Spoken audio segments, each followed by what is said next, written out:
Mark chapter 12 verses 41 to 44.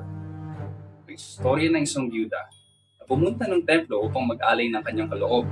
Samantala, ng mga oras na yun, nakaupo si Jesus sa tapat ng hulugan ng mga kaloob. Nakita niya naghulog ng 2 sentimo sa byuda at saka ito umalis.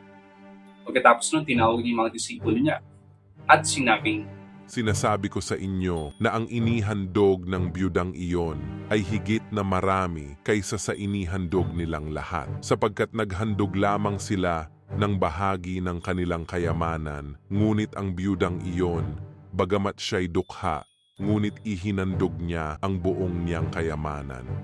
dun sa story na yun, tumatak kay Jesus, tumatak kay Jesus yung ginawa ng byuda. Dahil sa puso nitong handang magbigay, kahit na siya mismo ay nangangailangan. Kaya let's unlock these 4 main principles that we can learn from the Bible about biblical generosity at kung paano nito mapapabuti yung buhay natin.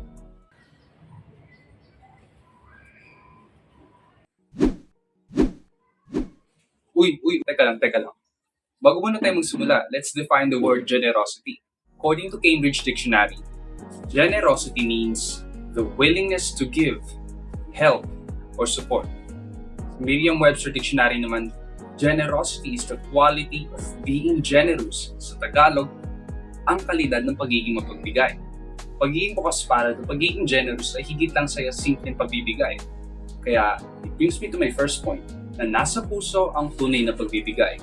Sabi sa 2 Corinthians chapter 9, verse 7, we read, Each one must give as he has decided in his heart, not reluctantly or under compulsion, for God loves a cheerful giver. Itong verso na ito ay nagpapaalala sa atin na ang kagalakang magbigay ay galing sa pusong handang magbahagi ng mga pagpapala sa iba.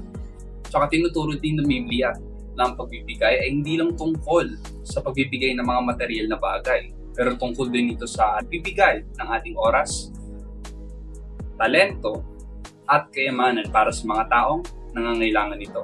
Tsaka kapag mahal natin yung kapwa natin, gusto natin nakikita silang masaya. Pag concern tayo sa kanila, gusto nating maayos yung palagay nila. At handa tayong tumulong kung ano man yung pangangailangan nila. Physical, financial, emotional, ano man yan.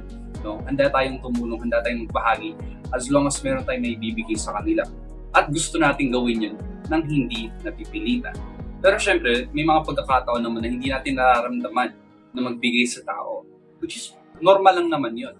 Pero we can remind ourselves that God sees us and He can bless us for our generosity. Si Lord na mismo yung bahala sa atin. Second point, pagbibigay ng may kasaganaan at sakripisyo. Tinuturo ng Biblia na ang pagbibigay hindi lang tungkol sa tuwing may sobra tayo, Kundi sa mga pagkakataon rin na handa nating isakripisyo ang ating sarili para sa ikabubuti ng ibang tao. Sa storya kanina nabasa natin ng pagbibigay ay hindi nakasalalay o nasusukat sa laki ng binigay mo. kundi sa kagustuhan mo pa rin magbigay na kahit na minsan Kailangan mo isakripisyo ang sarili mo. para sa ikabubuti ng iba. I know it sounds kind of off, no? Medyo anti-self yun, yung ganong klaseng idea. Pero, the very reason, alam mo yun, the very core at the very heart of the Bible, bakit tayo nang bibigay is because God wants us to give, no? Having the idea that God is with you, having the idea na kasama mo si Lord. unlimited ka na eh. I mean, ang yaman mo na kumbaga. Tsaka yung kayamanan na yun, hindi siya palagi nababase nga sa material na bagay.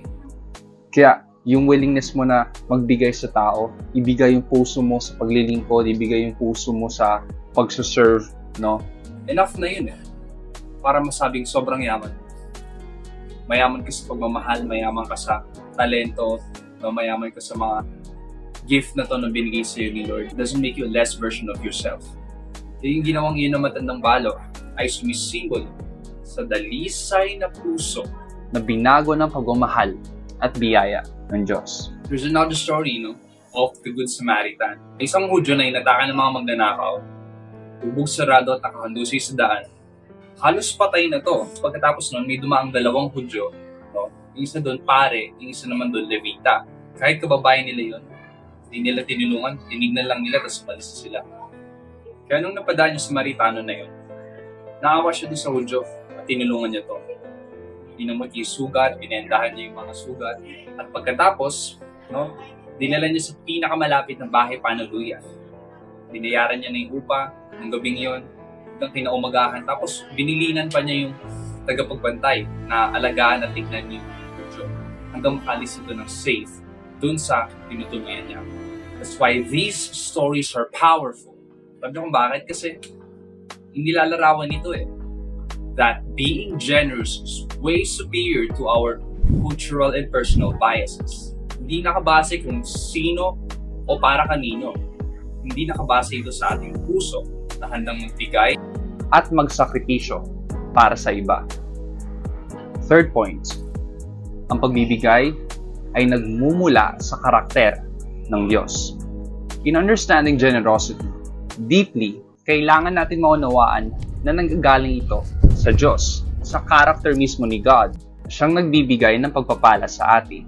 Nakita natin, mababasa natin in John 3:16, "For God so loved the world that He gave His one and only Son, that whoever believes in Him shall not perish, but have eternal life."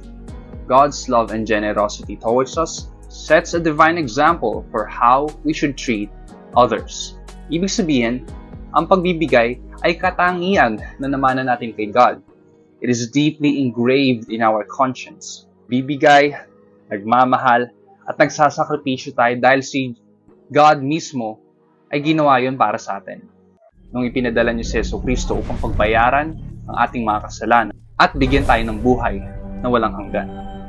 At bago tayo dumako sa final point ng video na to, if nanonood ka pa rin, and tingin mo may value kong nakukuha sa video na to, please paki-like naman.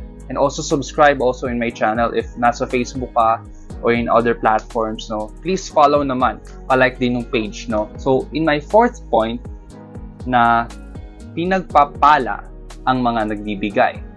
There are so many reasons why generosity is very beneficial to the giver.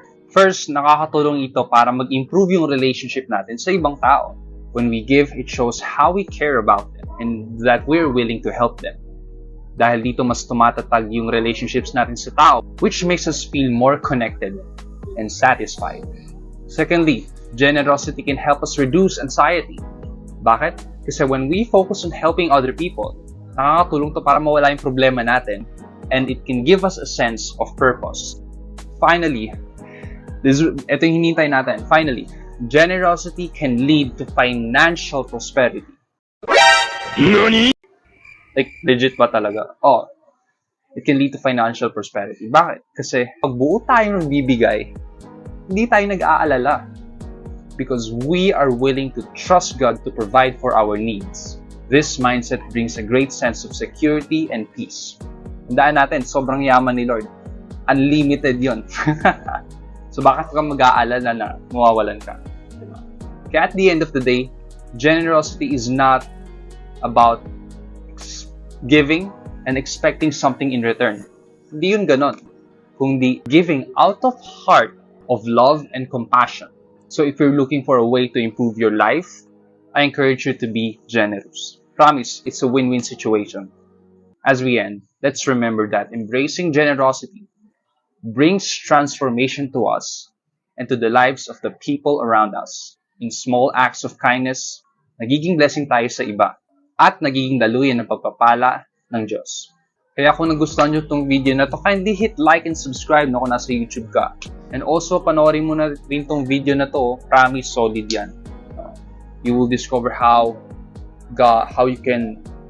who Jesus is and how you can truly obey God with all of your heart.